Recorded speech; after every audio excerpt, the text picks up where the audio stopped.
ভাই আমি তো জালটাকে চিনি না, তো জালটাকে কেমনে চিনতে হইব? জালটাকে ছবি তুললে কই ছবি তুলুম ভাই?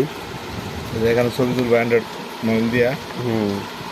এরপরে বাংলাদেশ ব্যাংক লেখা আছে নাকি, অনেক ঘন ঘন লেখা, অনেক লেখা। বাংলাদেশ ব্যাংক না? হ্যাঁ। আর যদি আমাদের মোবাইল না থাকে?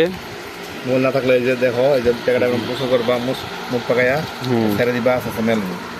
কো ভাই মেলে না তো ভাই। মেলতাছে দেখো, কই মেলতাছে? এই যে মেলতাছে দেখো। দৌড় আমি আপনি পারেনি না ভাই, এটা মনে হয় জাল ভাই। জাল না মেলে না তো ভাই, মেললো না কে ভাই? তারপরে যে যে ডলা দিলে সমান হবে না, জালটা কাইলে ইয়ে হবে না। কি হবো না? সমান হবে না, বুঝ করে থাকবো। আচ্ছা আপনি তো মেললো না, আবার দেখেন তো। এ তো জালটা খাইতে মনে হয় সেরকমই তো লাগতেছে। হ্যাঁ এবার তো ভাই আস্তে করে দিচ্ছেন ভাই, এবার জোরে দিচ্ছেন, একটু জোরে দেন। আর তো ভিউয়ার্স